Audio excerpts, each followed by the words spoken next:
Hello, friends, and welcome to today's episode. The 911 operator. When her 10-year-old daughter goes missing without a sign, Dina's life is turned upside down. One morning, she hears her daughter's voice on the phone. Mama. He keeps me locked in a garage. Before Dina can do anything, the line goes dead, and she can't talk to her daughter any longer. Only Dina's heart knew how hard it had all been: the sudden divorce, the fight over who would get custody of Mia, and the ongoing worry that things would get out of hand one day. Dina and John, her ex-husband, were married for more than 10 years before they decided to split up. John was a regular construction worker, but a terrible accident at his workplace made him not want to keep working. Since then, he was scared to leave the house, so Dina had to start working to support the family. But the economy was bad, and Dina's pay wasn't enough on its own, so she pushed John to look for work. "We have a daughter, John," she told him. "Mia is 10 years old, and before we know it, she'll be a high school senior. We don't want her to miss anything, do we?" But John wouldn't look for another job because he said he wasn't in the right headspace. As a result, the pair started to fight, and Mia was sick of hearing her parents fight all the time. For Mia's sake, Dina thought she would be better off without her loser husband, who only cared about himself, so she got a divorce.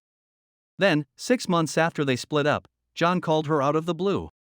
Dina didn't want to answer the phone when John called, but he kept calling, so she did. She snapped, "What do you want now?" "John, I'm busy with work." "I really want to see Mia, Dina," he begged. "All I really want to do is see her one last time." "What was it?" Dina asked out of interest. She didn't want anything to do with her ex-husband, but she was interested in what he said. "I'm leaving the city," he said. "I'm starting all over. I need to get things back on track. Just once, I wanted to see my little girl. Please?" "I'm sorry, but I don't think that's a good idea," she said in a firm voice. "Mia and I are happy without you, and she would hate to see you again after all the pain you caused us." "Hey, I know, he said with a strong voice. "But please, think about it. Just one get-together. So, that's it. You choose the day and time and tell me. Please?" He then said, "You can call me back at this number," and hung up. She gave it some thought. She didn't say no to John's idea right away. After all, he was Mia's father. He was allowed to see her one more time. Also, Dina knew deep down that it was just a meeting and that nothing bad would happen. But everything that could have gone wrong did. Mia was last seen that day. Friday had come. Dina had given her ex-husband permission to take their daughter for a walk in the park. Mia and John were meant to be home by 6, but Dina didn't see them until 7 p.m., so she started to worry. She tried calling John, but his number was busy and Mia wasn't picking up her phone. Dina got her jacket and drove to the park, but neither Mia nor John were there. Dina looked everywhere in the streets around the park and in the nearby restaurants and bars because she thought John might have taken Mia out to dinner. But none of it helped. Dina told her co-workers what was going on, and they sent out a group to look for her daughter and ex-husband. "Where is it?" Dina cried when she got to her house. "What if something goes wrong?" Unfortunately, nothing changed for days, and neither Mia nor John showed up. John's phone was out of service, and Mia's was always off. Don't leave your loved ones when things are hard. Sometimes, just being there can make a big difference. Dina did everything she could to look for her daughter, but she couldn't be found. Since Mia went missing, she stopped going to work and didn't want to do anything. How could she pay attention to anything else when her daughter was gone? Mia was only 10 years old and too naive for the real world. Dina said it was all her fault. She had been a bad mother. She shouldn't have ever let John walk Mia. Had he just taken Mia and left? Dina was holding a picture of Mia and crying that night when she suddenly remembered that she had taught Mia how to call 911 in an emergency. "Mia, if you ever get into trouble, know that Mama will always help you if you call 911. Okay? 911. Say it again." 911, Mia had said with a smile on her face. "Mama, I will remember." Work. Dina was sad. "I've got to go back to work. Maybe Mia will get in touch with me there." So, Dina went back to her job as an operator the next day and waited for her daughter to call. She asked her coworkers if Mia had called them, but none of them said that she had. Dina was getting more and more worried with every call she took, hoping that her daughter would call her soon. But Mia didn't call at all during the whole day. Dina asked her coworkers again if Mia had called, but they said that she hadn't. That night, Dina didn't go home. She fell asleep at her desk while she was waiting for Mia to call. The phone rang at 4 a.m. Dina woke up with a start. 911. She asked, "What's the matter?" Dina could hear someone crying on the other end of the call for a moment. "Hello? This is 911. How are you?" On the other end of the call, a child's voice said, "Mama?" Dina's heart started to beat faster as soon as she heard the voice she knew. Her hands got as cold as ice, and she started to cry. After her daughter went missing for a week, she was finally able to hear her voice again. Dina finally had a chance to find out where her daughter was. Dina jumped to her feet and asked, "Mia? Mia? Where are you, honey? What went wrong?" She asked, "Are you okay?" When her co-workers turned to look at her, she told them to find out where Mia was. "Mama!" she cried, "he keeps me locked in a garage. Mom, help me. Please. I'm afraid." "Mia, honey, don't give up, all right?" Dina tried to hide the worry and fear in her voice as she told her daughter, "Mama will help you." "Who, Mia? Who took you there? Can you tell me, sweetheart, what else you see besides the garage?" "Daddy," she said, making Dina feel cold all over. "I stole my dad's phone.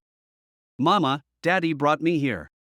"But he isn't my father," and before Mia could say where she was exactly, the phone line went dead and the tracker disappeared from the computer screen. "What's up, Mia? Hello? Oh, no. I dropped her." Dina cried and threw her headset away. "David," she said to a co-worker, "I need help from you and a group. I have to get to my daughter."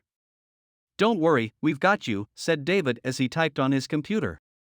Dina was hoping to find her daughter safe, so she sent out a team right away.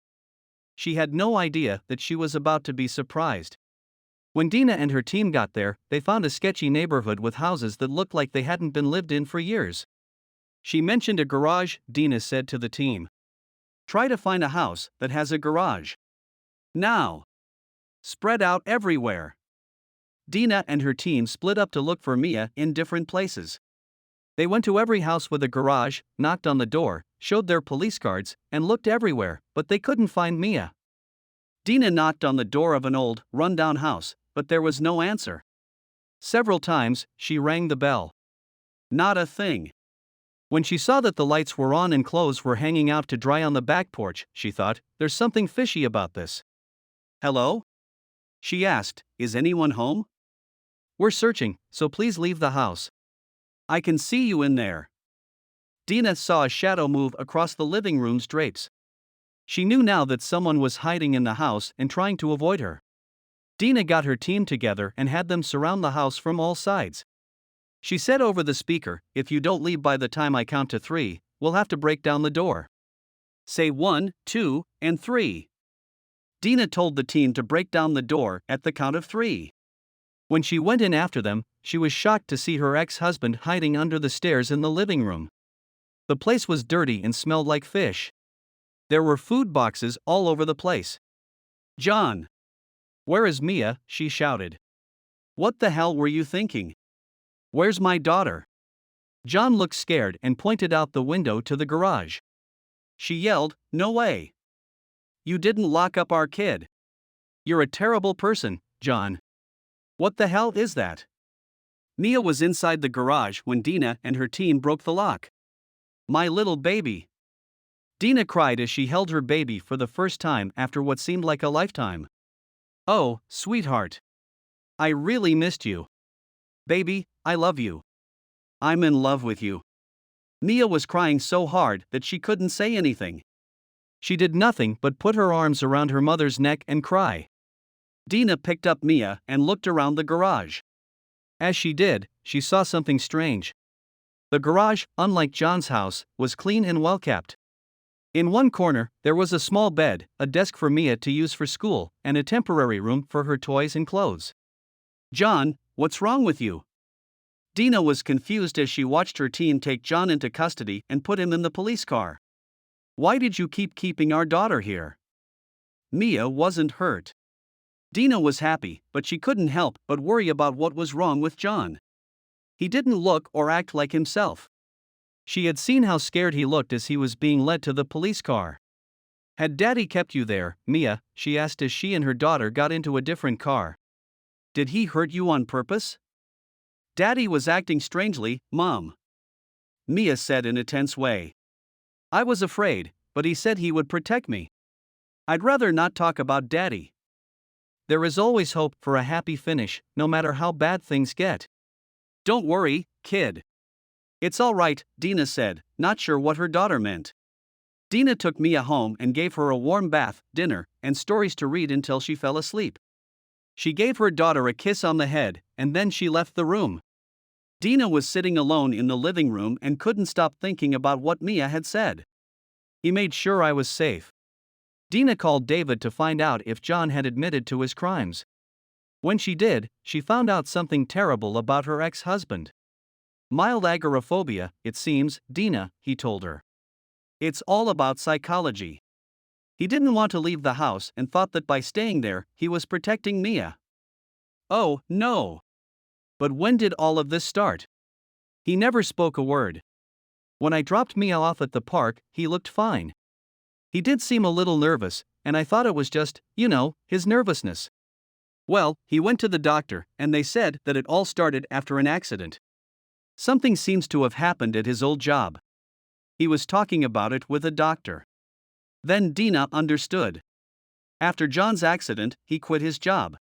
He was so upset by it that he didn't want to leave the house because he was afraid of everything going wrong. He was afraid that the same thing would happen to his family and friends, especially Mia. To keep her safe, he kept her in the shed. "He didn't want anyone to find her," David said to Dina.